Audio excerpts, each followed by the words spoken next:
Hi, I'm Terry Murphy, Senior Editor for Realty Times Women in Business, Women in Real Estate, and in the men's room with Murph. And on top of all of that, the neurotic overachiever in me also wants you to know that I'm a huge supporter of WomanUp because I started the Women's Wisdom Network before most of them were born. Doesn't make a difference. The good news is that we have one of the stars, one of the lionesses, one of the fireballs in that all those verticals of supporting women, WomanUp, and an author, Miss Debra Trappen. She is the Fire on Fire girl who has written Fire Up, Taking Your Business and Life to an 11, which actually I think should be an 1100, because if you read the book, this is not a one and done book, Debra. This is a keep it in front of you like all year long, because it's where personal development meets business. Define your best self, plan and share your story, grow your business. What was your mother eating when she was carrying you that you would do such an amazing job? This little person with enormous amounts of gorgeous red hair. Talk to us. How did What was my mom eating? I can actually tell you because she tells me all the time. Don't say pickles or red licorice, okay? Not at all. My mom was addicted to Dairy Queen. Okay, that's where I missed it. My mom was doing meatballs and apparently did not produce the same kind of effect, but go ahead. No, I was born in Minnesota in August. And so Oh, if anybody has ever lived in the Midwest, especially in Minnesota during August, it is hot and hot. humid and Yeah. ugh. So yeah, my dad would bring home Dairy Queen. Nice of him Yes, to do that. yes, Bless yes, their hearts. And yes. so there you are. Then you move to California. Yes, my dad's an engineer, and so we packed up the wood paneled Volare station wagon. You all have that picture in your mind, right? You do. Drive a Volare today. And we made the trek. We drove through and stopped at a lot of really cool places. And yep, for the bulk of my childhood, I was in San Jose, California, in the middle of Silicon Valley. Okay. And Yeah. then bless your heart, Seattle, here we come. Yes. Well, and Seattle was triggered, remember that whole thing that happened like 2001 in Silicon Valley? You know, the dot bomb. Yep. My husband and I he was then my fiance. We met at Cisco Systems in San Jose. We were both doing executive recruiting. He was in service provider line of business. I was in the enterprise line of business. We met, everything exploded, including our hearts. And Oh, once we both God. got from Cisco, he got a job offer at Microsoft, a little tiny little startup here in the Seattle area. And so We've heard we of it. talked up the trooper and here we are. And having lived in Seattle, doing some work with music for a few years, I sure understand why you love Seattle. Well, Mm. obviously talk to us a little bit about your transition, because uh, you are a force to be reckoned with. There's great energy. It's way more whimsical than I will ever be. Bless your heart, we need you. But Fire Up, Taking Your Life and Business to an 11 is really a guide. I mean, if you look at it, it has to-dos in it. I mean, it's not a just, oh, that was a great book, did you ever read it, kind of thing. And so clearly you felt the need to I'll say lead, but to be the compass, the Siri for women in business. And tell us a little bit how that was born. Well, the story of the book is probably will turn into some book in the future. Because Okay. the inspiration, the fruition story, in 2014, in the beginning of that year, so March, we haven't done it for a couple of years, but I used to co-lead an event called Lexi, which is Leaders Engaged in the Exchange of Ideas, and it was specifically for women in business. And so that was a year we hosted it here in Seattle, and we all had to write down our BHAG, our big, hairy, audacious goal. Like, what is this one thing that tickles our brains, but we haven't done yet? And so I wrote down, write a book. And then we had to stand up and we had to say it out loud. Now, I knew all this was going to happen because I was one of the leaders. I still did it. I still said, I'm going to write a book. And between March and December 31st, I wrote the book. And the books really truly helped me create clarity in my own life as I was writing it, which I'm sure you've experienced too in writing all of your books, Terry, is it helps you create structure around these beautiful ideas and philosophies that you've maybe even just been pontificating on inside the shower. And so things like the word soul tank didn't exist until I wrote the book. Because when I wrote it, I was like, I don't want to say passion. I don't want to say passion. Everyone says passion. Like, Passion is so interesting because when we wrote the 1 Minute Entrepreneur and interviewed thousands of entrepreneurs, oh, I want to live my passion. Well, passion doesn't pay, and passion sounds a little strange. When you talk about soul tank, that's just kind of really a cool way to transition that. How did you come well, up? because it really was about what are the things that you do to feed your soul, right? What is that fuel for your soul? And I remember when I was writing it and trying to come up with like what is it? I'm like closing my eyes and I'm imagining this place that's in our bodies, kind of right below, like in our solar plexus area, right? And it's that place that you stand up straighter after you've spent time with those people that you love, doing things you love, serving the communities that you truly love. And so what is that? Well, soul tank. And so I went to the internet and I was like, okay, this is where it's got to exist somewhere, right? Not a hashtag, not anywhere. I thought for sure at least Oprah would have used it at least once or twice, right? No one. So I was like, it's mine now. You're the red Oprah. You helped us out. No. So I snagged the word, and the whole concept behind the book was the process that not only I created when I was working at the brokerage scene for 10 years, doing the recruiting, training, mentoring, retaining of our agent population.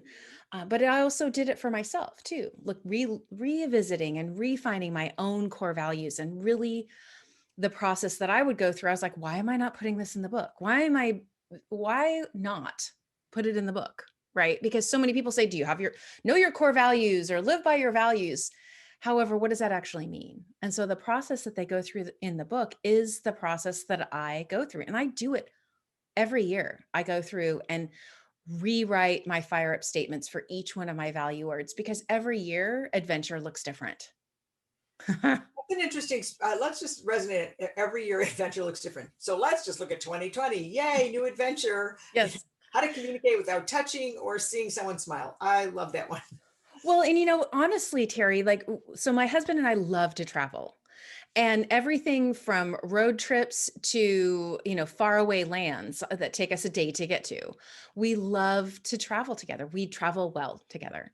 And so this year we're like, well, how are we going to get our adventure in? Yeah. And I'll tell you that rewriting those statements this year in particular. Now I did it later in March after shelter in place happened here in Seattle. And we had just begun to uncover all of the hidden trails in our neighborhood. I mean, there's got to be How 40 hidden awesome. trails in our neighborhood that we'd never seen. And so our desire for travel and adventure became, okay, which way are we going to go outside of the driveway? Are we going to go left today? We're going to go right. And Sue Yannicone is one of our women in leadership that we just interviewed, and we just talked about Yay. that. That rabbit hole that everybody had to go into when it first hit. Uh, Depending on how you interpreted it, became the roadblock, which made you go a different direction, which made you discover new things. And when you study disruption, that's always a good thing, because something, even though we've had to pull the legs out of the table to start with, then something happens. And how exciting was that for you Yeah. to go hyper local Yeah. and discover all this new stuff and together? That is so awesome. And I never would have, because we would always pull out the All Trails app and find something that was 20, 30, 40 miles from where we lived. So our local last year even was, let's pull out the app and find a trail that's near us, not one that's like literally in our backyards. And so you've known me long enough, and you've heard me talk about the filter, right? I choose my filter. And I feel like there's a lot of people who started out this year with these dreams and these desires that were nowhere near possible. and they had no idea. And so instead of cleaning off the filter and readjusting and rewriting their fire up statements, rewriting what their goals look like, they simply got stuck. And those are the people that actually that get the most out of the book if they can open their minds when they're reading it and not be an it is what it is person, but it is what I create it to be That person. is so interesting because there are a lot of people that are stuck, and that's not a Yeah. judgment. It's more of an No. observation. And I understand that. Yeah. As an adult, we get real comfortable. Yeah.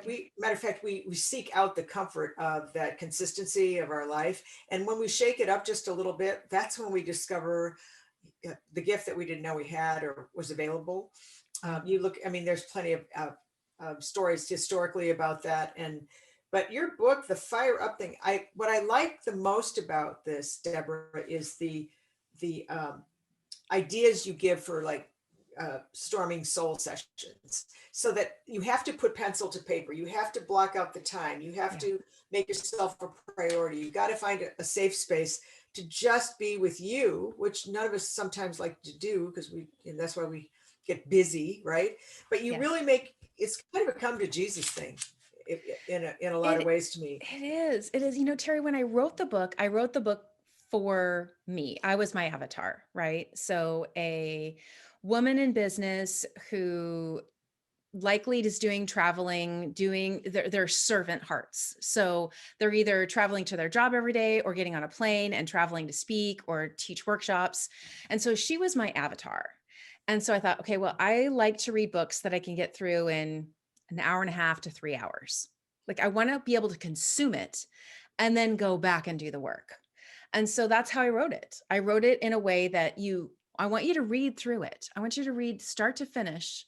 And then I want you to go back and I want you to do the exercises, because the beauty of when you get to the end and you start seeing how the red threads connect with understanding how, when you understand and define and uncover your core values, your soul tank list, and your purpose, that all the other decisions you make in business, who you want to do business with, where you're going to network, the events you're going to say yes and no to, all of that can go through your own custom filter, your core filter, who you are, not who Google says you are, not who your parents told you are, not who your spouse or whomever it is that is in your inner lioness pride has told you are, but actually who you've stated you are.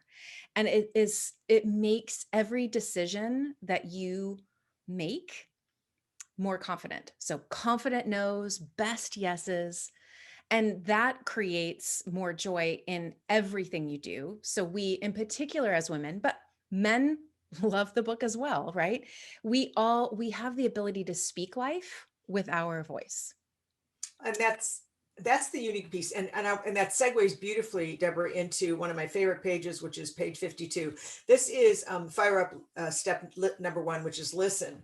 And it's not just listen, it is really listen to self. If you say to somebody, who inspires you, and you watch them go into the well, a lot of people, but I mean, if you really have, somebody that you hold up as a mentor, somebody, and it doesn't have to be somebody famous. It could be just somebody who's got the grit that you want to, Yeah. aspire to. But my favorite is page 52, and this has been a common, common theme in almost every interview, and that is, and you can't read it, but it says, "You are worth it," and Yes. that has been a rhythm that we've heard from women as master coaches and as consultants, is that we don't allow us to love self enough to know that we're worth it. And I just did an interview with Cleve Gaddis, who's definitely male, but he talked about the number one reason that business plans fail. And it was not what I expected from Cleve Gaddis, who is a data driven man. He's adorable, by the way. Uh, he just said it's because we don't think we're worth it. And so what you've made us do, what you've helped us, what you've guided us to as a little redheaded angel, is to write down the kinds of things. What do you have divine passion for? List your hobbies. What do you do when you're not, going crazy with your hair on fire in real estate or in your business? Yeah. And then your soul tank list, which I'm just going to tell you, this is worth the whole price of the book, to begin with. And you're right, it's only 145 pages and it's big enough print for old people like me. It works just great. But I mean, the thing is it's like you're talking to us. So you become Yes. our BFF.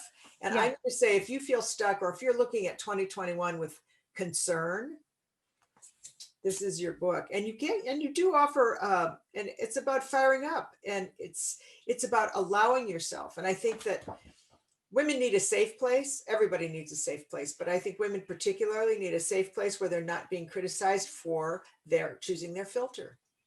Well, and let's be real, the person who criticizes us the most is us. Oh, without Our self-talk. And so there is a lot inside this book that does remind us, in the book I call Moxie memos, which you showed one on the other side of the "You Are Worth It." Those, when I wrote the book, so from 2012 to 2014, when I was writing the book, I would go onto social at least once a week and like divine download. What am I struggling with?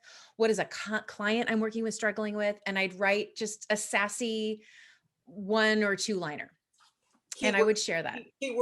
listeners is sassy. Yes. That's just kind Yes. of like a theme. That's kind of like It's a that's sort of theme. like the bass note through the whole music, but go ahead. Well, and this is a really important element inside the book, because they are the things that I want you to read over yourself, right? Since the book, in 2018, at the end of 2018, I wrote a series of custom affirmations. And then I turned those into an entire, like, you get one a week in your inbox when you join me on the fire up journey, because I know that being able to say, I am worthy, to say those three words, most of us, if we can speak English, if we have a voice, right? We can say it out loud, we can sign it in some way, shape, or form. We can say them, but we have to believe them. And so I also take listeners, readers through the process of, if this doesn't feel real for you yet, then let's start with what does. Maybe you don't feel worthy. Simply saying I'm worthy doesn't fix it. It's not a band-aid. You have to say, I feel better than I felt yesterday. I am honoring my goals of becoming a better me every day, and start talking yourself into it. There's they call it all sorts of things, ladder thinking, the ladder thought process, but getting to the point where you ultimately want to believe, when you look at yourself in the mirror and say, I am worthy. I am worthy of the success I seek. I am worthy of the health I am trying to attain. All of those things, to believe it, right? Work back. What are the little tiny seeds? Well, and I think that you really punctuated on page 80 when you say you are you are uh, so you are an original. Mhm. Don't live like a copy. Yeah. And That I'm was one of the first Moxie memos. really Yeah. find your That was voice. one of the very first ones. The first one is the one where it's like, put on your big girl panties, Oh put yeah. some lip gloss on, like take on the world kind of thing. But the one about don't live life as a copy, you are original, was one of the very first. And all of these words that people associate with me, sass, moxie, fire, those were words that when I asked my community, what words do you think of when you think of me, those are the words they shared with me. So these are when people talk about doing a 360, or about asking your community about the three words that people used to describe you, if you're thinking, well, what's my sassy? Well, ask your people, because your people know it. And so I got all those words back, and that helped me form my personal tagline, which is, she speaks truth wrapped in cake. She speaks truth wrapped in grace, with divine sides of sass, moxie, and fire. I So love that. And that becomes like your guiding light of who you are and how you yes. appear in the world. And I think that I'd like to bring that back to value, because I'm going to tell you, I've had the privilege of interviewing some of the most beautiful women in the world, two Miss Americas. And I will tell you that, I mean, here are women that have global validation that they are beautiful, right? And yet when you talk to them, everybody has that spot that they're not proud of or they want to hide because it's not perfect. And I'm saying, guess what? We're all perfectly imperfect. Yeah. And that's okay, because if you have your voice, it's not my voice. And if you study genetics, no one can ever be your voice. And so you bring this magnificent piece to the puzzle. And I think social media has not helped. I think it's homogenized and given us this false narrative of what is, perfect, when in fact what makes us so delightful and so interesting and so unique and so extraordinary is that voice that's only yours. You've traveled in a vortex of time and experience that I have not, and neither has probably 100% of the people that are listening Yeah. or watching. So I really think It's beautiful. I It's love what you beautiful. put on the front, which is, I wrote this book to help you define and tap into all the unique magnetic talents that come naturally to you, ignite your soul, equip you to build a prosperous business, and allow you to live your best life, quote out loud. And that is so perfect. Now, I know that you are such a giving soul because you do talk about sharing in this book. Yes. And what did you want people to learn from that particular one? Well, here's the thing, Terry, is that you highlighted it earlier when you said social media hasn't been our best friend on this journey. It, If you look at it in a comparison, through that comparison filter, right? And it also has helped us understand who people actually are and who we want to surround ourselves with. So my social media feed is lovely. It fills me, it feeds me, it lifts me up because I have commanded it. I have controlled it. If I meet somebody and they are nothing like they are on social media, they go into mute. Because if they can't be honest with the world, with who they are, what they do, what they believe, if they want to put on a mask, they don't get access to my mind space, right? Because I'm looking to to be the magnet for my lioness pride, the women and the bold men who seek to understand that we are all connected, that we are all perfect, that we in our own ways bring our own unique talents to the table. And so using those words, every single one of those words is a little beacon saying, is that you? Is that you? Is that you? If the person looks at it and says unique, I don't know anything, they're not for the you're not book. there. And that's Yeah. really okay. And that's so okay. But I Absolutely. think you kind of brushed over one word, which is kind of a universal thing that I've noticed, and that is you talk about comparison, and we are relentless about comparisons. I mean, if you weren't born tall and blonde, and even if you take vitamins and have great motivational tapes, you're not going to be tall and blonde. It's okay. To be the best version of you, which is what I really think comes through on this. And when you're your best version of you, then you connect in ways because you're confident about, and you're okay with your vulnerabilities and your imperfections. And having just interviewed some of these powerful women, it was so interesting to say, and I'm okay with that. They have to know I have a down day. They have to know it's not a great hair Yes. day today. They have to Yes. know that I just am physically not up to it. It's okay to be human. I think by sanitizing what we put out there, it takes away that delicious essence of ourselves. Let me just. Yes. Well, and I also want to be very, very clear about the fact that every generation releases a little bit of that desire for perfection.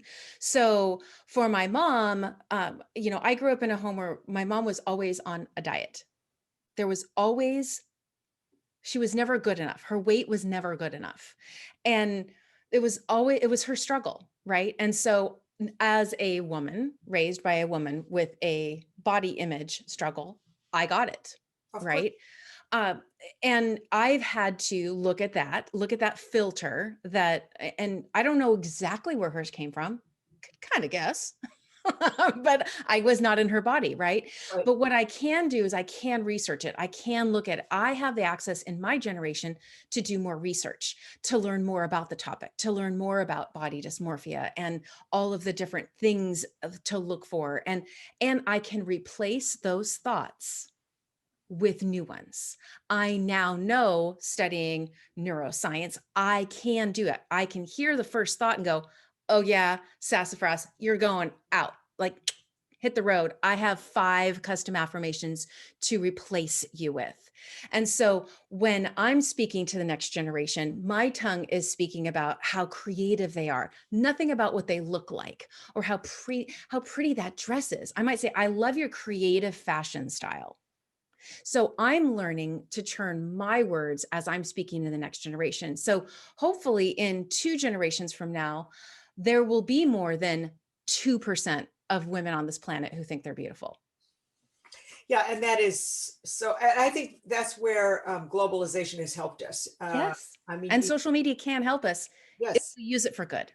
and and have your filter. I mean, you want to listen, you've only got so much runway. I mean, we all think we've got, millions of years depending on your age, but you've got so much runway and you want to fill it with like fun. You want to fill it Yes. with people who feed you. And I really like that. One of the things that you offer are several, in your generous heart, several things that people can download. One of them was a Fire Up Your Goals guide, which is a downloadable. Tell us a little bit about where to get more information, find the book, hear you speak, and then we're going to talk a little bit about WomanUp, because I want to have a little segment on that as well. You bet. So the best place to go to get all of the goodies is to go to debratrapen.com/lioness. Now that's any lion. So gentlemen, you are more than welcome to come to the Lioness page. The Lioness is really that term, and the idea of a pride is we're all in this together, right? So go to debratrapen.com/lioness. You'll find a gratitude guide. You'll find a custom affirmations guide, how to create your own, so that when you get the trigger of whatever your thing is, your eyebrows, your big toe, your waistline, whatever it might be, your title, your education, can we go on? When you figure out what those words are, this guide helps you replace those. And then if you keep scrolling down, there is a really cool code where you can save 50% on any of my digital downloads. That includes the book. It includes, there is a companion workbook if you prefer something larger that you can sink your teeth into with the book and you want to go deeper, you can do that.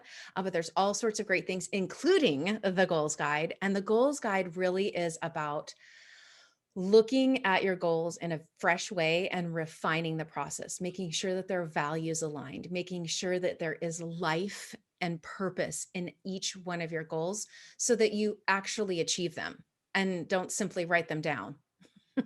uh, and then there's all sorts of other fun things, ways that we can get connected. All my socials are on there.